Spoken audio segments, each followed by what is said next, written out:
मैत्रिणींनो, आज आपण बनवलेला आहे पाटवडी रस्सा। तर झणझणीत आणि चमचमीत बनवलेला आहे। या पद्धतीने बनवलेल्या आहेत वड्या। तर तुम्हाला पाहिजे ना ही रेसिपी मी कसं बनवलेलं आहे ते, तर चला मग वेळ न घालवता आपण रेसिपीला सुरुवात करूया। रस्सा बनवत असताना सगळ्यात अगोदर आपल्याला वाटण बनवून घ्यायचं आहे। इथे 10 12 घेतलेल्या आहेत लसणाच्या पाकळ्या, कोथिंबीर घेतलेली आहे। आता यामध्येच आपल्याला टाकून घ्यायचं आहे 1 चमचा जिरं। तर यात आपल्याला मिक्सरला वाटण बनवून घ्यायचं आहे। आता आपल्याला पिठाला फोडणी देऊन घ्यायची आहे। त्यासाठी मी गॅसवरती एक कढई ठेवलेली आहे। आता त्यामध्ये आपण 1 2 ते 3 चमचे तेल टाकून घेतोय। तर इथे बघा 1 2 ते 3 चमचे यामध्ये मी तेल टाकून घेतलेलं आहे। तेल आपलं चांगलं कडकडीत गरम झाल्यानंतर त्यामध्ये टाकून घेतलाय 1 चम्मच जिरा। तर जिरा आपलं चांगलं तडतडल्यानंतर त्यामध्ये आपल्याला टाकून घ्यायचं आहे बारीक क्रश करून घेतलेला कढीपत्ता। तर इथे बघा कढीपत्त्याची अख्खी पानं न वापरता कढीपत्ता क्रश करून घ्यायचा आहे। आता यामध्ये जे आपण सुरुवातीला मी तुम्हाला दाखवलेलं आहे हिरवं वाटण बनवून घेतलेलं आहे ते वाटण यामध्ये टाकणार आहोत। तर या पद्धतीने हे चमच्याने 1 2 मिनिट व्यवस्थित आपल्याला याला हलवून घ्यायचं आहे। आता यामध्येच आपल्याला टाकून घ्यायची आहे पाव चमचा हळद। हळद यामध्ये टाकल्यानंतर पाव चमचा आपण टाकून घेतोय लाल तिखट। चवीनुसार यामध्ये आपल्याला टाकायचं आहे मीठ। तुमच्या पिठाची क्वांटिटी किती आहे त्यावरती तुमचं मीठ डिपेंड करू शकतं। इथे मी 2 चम्मच मीठ वापरलेलं आहे। तर आता व्यवस्थित हे मसाले आपल्याला तेलामध्ये मिक्स करून घ्यायचे आहेत। तर इथे बघा या पद्धतीने हे मसाले मी पूर्ण तेलामध्ये मिक्स करून घेतलेले आहेत। आता यामध्ये आपण टाकून घेतोय पाणी। तर आता पूर्ण मी 1 वाटी पीठ वापरणार आहे, त्यासाठी 1 ग्लास पाणी इथे वापरलेलं आहे। तर इथे वड्यासाठी आपल्याला पीठ वापरत असताना थोडंसं जाडसर पीठ वापरायचं आहे। जाडसर पिठाची वडी खूप छान होते। आता आपल्याला एकदम पीठ न टाकता थोडंसं पीठ यामध्ये टाकत हे पूर्ण हटून घ्यायचं आहे। तर मी तुम्हाला दाखवते। पाण्याला अगोदर आपल्याला उकळी घ्यायची आहे। पाण्याला उकळी आल्यानंतर गॅसची फ्लेम ही आपल्याला कमी ठेवायची आहे। तर इथे बघा पाहू शकता या पद्धतीने आपल्याला हे पीठ हटून घ्यायचं आहे। हटून पीठ घातल्यानंतर वडी खूप छान बनते। तर इथे बघा या पद्धतीने आता 5 मिनिट गॅसची फ्लेम कमी ठेवून आपल्याला हे पीठ हटून घ्यायचं आहे। पूर्ण यामध्ये ज्या गुठळ्या आहेत त्या आपल्याला पूर्ण या मोडून घ्यायच्या आहेत। या पद्धतीने तुम्ही पाहू शकताय। नवीन असाल आणखीन माझ्या चॅनलला तुम्ही सबस्क्राईब केलं नसेल तर सगळ्यात अगोदर सबस्क्राईब करा। बेल आयकॉन दाबा म्हणजे मी टाकलेल्या नवनवीन रेसिपीचे नोटिफिकेशन तुम्हाला मिळेल आणि माझे छान छान व्हिडिओज तुम्हाला पाहायला भेटतील। हे पारंपरिक पदार्थ आपल्याला बनवताना खूप किचकट वाटतात, पण बनवायला आपण गेलो तर खूप सोप्या रेसिपीज आहेत आणि खायलाही तेवढ्याच टेस्टी आहेत।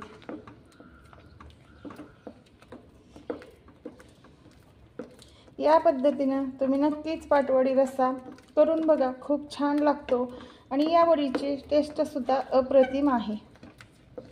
कोणताही पदार्थ असू द्यावो त्याची करण्याची पद्धत बदलली की टेस्ट नक्कीच त्याची बदलते। साहित्य तेच वापरू द्या पण करण्याची कृती बदलली की तो पदार्थ बदलतो। प्रत्येक पदार्थ त्या भागात वेगळ्या नावाने ओळखला जातो। काही लोक याला थापी वडी म्हणतात, तर काही पाटवडी रस्सा म्हणतात, तर काही भागात याला पातोडी सुद्धा म्हणतात। तर 5 मिनिट आता व्यवस्थित आपल्याला हे मिश्रण हटवून घ्यायचं आहे। 5 मिनिट छान अशी आपण या पिठाला वाफ घेणार आहोत। पीठ आपलं व्यवस्थित शिजत आहे तोपर्यंत आपण तयारी करणार आहोत यासाठी लागणाऱ्या रस्स्याची। तर त्यासाठी रस्सा बनवण्यासाठी आपल्याला सगळ्यात अगोदर इथे मसाला बनवून घ्यायचा आहे। तर त्यासाठी मी 1 2 ते 3 चमचे यामध्ये तेल ॲड केलेलं आहे। आता त्यामध्ये टाकून घेतोय उभा चिरून घेतलेला 1 वाटी कांदा। तर कांदा आपल्याला हलकासा कलर बदलेपर्यंत मंद आचेवर व्यवस्थित आपल्याला फ्राय करून घ्यायचा आहे। कांदा आपला हलकासा भाजल्यानंतर त्यामध्ये आपल्याला टाकून घ्यायचे आहेत खोबऱ्याचे काप। तर इथे बघा 1 10 12 मी खोबऱ्याचे काप यामध्ये टाकून घेतलेले आहेत। आता मंद आचेवर खोबऱ्याचे काप सुद्धा आपल्याला यावरती फ्राय करून घ्यायचे आहेत। या पद्धतीनं नक्की तुम्ही पाटवडी रस्स्याचे मसाला बनवून बघा, खूप छान रस्सा बनतो. आता त्यामध्येच आपल्याला टाकून घ्यायचे आहेत एक 10-12 लसणाच्या पाकळ्या. तर लसणाच्या पाकळ्यासुद्धा मंद आचेवर व्यवस्थित कांदा आणि खोबऱ्यासोबत आपल्याला फ्राय करून घ्यायचे आहेत. आता यामध्ये आपल्याला टाकून घ्यायचे आहेत एक टोमॅटो. तर आता टोमॅटोचा सुद्धा कच्चेपणा जाईपर्यंत आता आपल्याला इथे टोमॅटो परतून घ्यायचा आहे. या पद्धतीने जर तुम्ही पाटवडी रस्सा बनवला तर खूप छान चव टेस्ट या रस्स्याची लागते. आपल्याला इतर जास्त साहित्यसुद्धा म्हणजे मसाले यासाठी वापरण्याची आवश्यकता लागत नाही आणि रस्स्याला दाटसरपणा पण खूप छान येतो. आता यामध्ये बघा आपण एक 2 ते 3 चमचे तीळ ॲड केलेले आहेत. आता ते सुद्धा आपल्याला यावरती तेलामध्ये व्यवस्थित असे परतून घ्यायचे आहेत.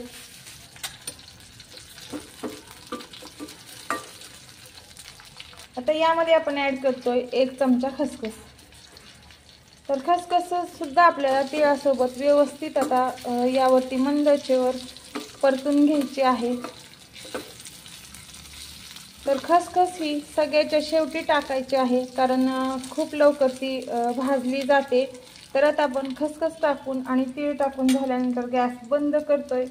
हे मिश्रण आपल्याला थंड करून घ्यायचं आहे आणि एका छोट्या मिक्सरच्या जारमध्ये याची ग्रेव्ही बनवून घ्यायची आहे. तर इथे बघा तोपर्यंत आपलं वड्याचं पीठ सुद्धा व्यवस्थित शिजलेलं आहे. तर आता आपण एका ताटामध्ये त्याला व्यवस्थित सेट करून घेणार आहोत. त्यासाठी वडी खाली चिटकू नये म्हणून एक 2 ते 3 छोटे चमचे आपण यामध्ये तेल टाकलेलं आहे. तर व्यवस्थित हे तेल या डिशला लावून घ्यायचं आहे आणि तयार केलेलं मिश्रण आता आपल्याला या डिशमध्ये काढून घ्यायचं आहे या पद्धतीनं. तर हे मिश्रण गरम गरमच काढून घ्यायचं आणि सेट करून घ्यायचं, म्हणजे वड्या खूप छान बनतात. मिश्रण यामध्ये टाकल्यानंतर आपल्याला पाण्याचा हात लावून व्यवस्थित ही वडी सेट करून घ्यायची आहे. तुम्ही पाहू शकता गरम असल्यामुळे थोडंसं हाताला आपल्या भाजलं जातं, त्यामुळे आपल्याला पाण्याचा हात लावूनच ही वडी थापून घ्यायची आहे. तर इथे बघा या पद्धतीने ही वडी मी सेट करून घेतलेली आहे.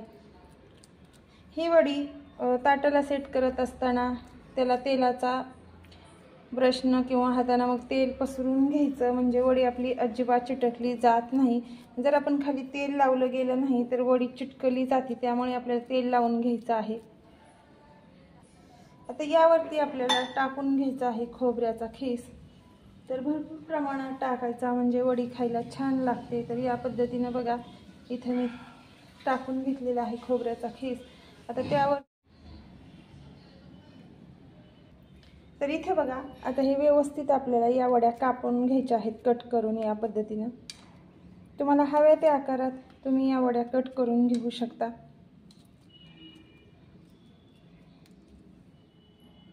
तर इथे बघा एक वडी मी तुम्हाला काढून दाखवते. अगदी अलगदपणे ही वडी साईडला निघते, अजिबात चिटकली सुद्धा जात नाही. तर आता याच पद्धतीने आपल्याला सगळ्या वड्या काढून घ्यायच्या आहेत. तुम्ही पाहू शकताय. तर इथे बघा अगदी अलगदपणे ही वडी साईडला निघते. तर इथे बघा आता तयारी करून घ्यायची आहे आपल्याला रस्सा बनवण्याची. तर त्यासाठी इथं मी एक 3 ते 4 चमचे यामध्ये तेल वापरलेलं आहे. ही रस्सा भजी थोडीशी स्पायसी असते, त्यामुळे आपल्याला थोडासा तेलाचा जास्त वापर इथे करावा लागणार आहे. आता यामध्ये आपल्याला टाकून घ्यायचा आहे थोडासा कढीपत्ता. इथे टाकून घेतलेला आहे आपण कढीपत्ता.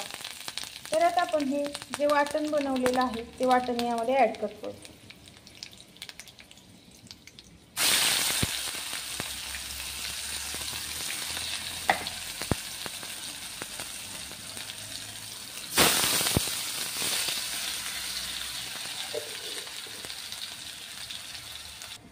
तर हे वाटण आपल्याला आता व्यवस्थित तेलावरती परतून घ्यायचं आहे. मी सुरुवातीला सांगितलेलं आहे या वाटणामुळे पाटवडी रस्सा खूप छान बनतो. यामध्ये आता आपल्याला मसाले ॲड करून घ्यायचे आहेत. तर 5 चमचा टाकून घेतोय हळद पावडर. त्यामध्येच आपल्याला टाकायचे आहे 5 चमचा लाल मिरची पावडर. आता यामध्ये आपल्याला टाकून घ्यायचे आहे 2 चमचा कांदा लसूण मिरची पावडर. तर इथे बघा 2 चमचा आपण यामध्ये ॲड केलेली आहे. आता यामध्ये आपल्याला टाकून घ्यायचा आहे काळा मसाला रेग्युलर आपल्या भाज्यांचा। तर हा मी इथं 2 चमचा वापरलेला आहे। तर आता पूर्ण हे मिश्रण आपल्याला एकजीव करून घ्यायचे आहे। तेलामध्ये मसाले व्यवस्थित परतून घ्यायचे। आता यामध्ये मसाले परतत असताना मसाले करपू नये म्हणून आपल्याला थोडंसं 1-2 चमचे पाणी ॲड करायचं आहे। तर या भाजीसाठी पाणी हे गरमच वापरायचं, म्हणजे भाजीची चव छान लागते।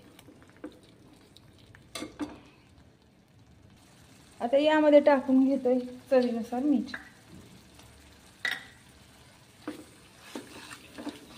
आता तुम्हाला भाजीची क्वांटिटी किती हवी आहे त्यानुसार तुम्ही पाणी ॲड करू शकता। तर इथे बघा 1 ग्लासनी पाणी यामध्ये पूर्ण ॲड केलेलं आहे, तुम्ही पाहू शकता। तर या जे आपण वाटण बनवून घेतलेले आहे त्यामुळे आपल्या भाजीला रस्स्याला दाटसरपणा छान आलेला आहे। यामध्ये आपल्याला इतर साहित्य काही दाटसरपणा येण्यासाठी वापरण्याची आवश्यकता नाही। तर आता छान अशी याला एक आपण उकळी घेणार आहोत। तर इथे बघा रस्स्याला आपल्या छान अशी उकळी आलेली आहे। वरतून टाकून घ्यायची आहे कोथिंबीर आणि कोथिंबीर टाकल्यानंतर आपण गॅस बंद करून घेतोय। तर इथे बघा तयार झालेली आपली थापी वडी सुद्धा आपण एका डिशमध्ये काढून घेतलेली आहे। आता यामध्ये आपण हा तयार करून घेतलेला रस्सा टाकून घेतोय। तर इथे बघा एका डिशमध्ये मी हा रस्सा काढून घेतलेला आहे आणि त्यामध्ये या पद्धतीने आपण वडी सोडून घेणार आहोत। आणि या पद्धतीने तुम्ही नक्की पाटवडी रस्सा बनवण्याचा प्रयत्न करा। तर कसा झालेला आहे ते मला कमेंट करून सांगा, जास्तीत जास्त शेअर करा आणि सबस्क्राइबर केले नसेल तर सगळ्यात अगोदर सबस्क्राइबर करा, लाईक करायला विसरू नका। तर चला मग भेटू आपण अशाच पुढील छान छान रेसिपी घेऊन, तोपर्यंत बाय बाय।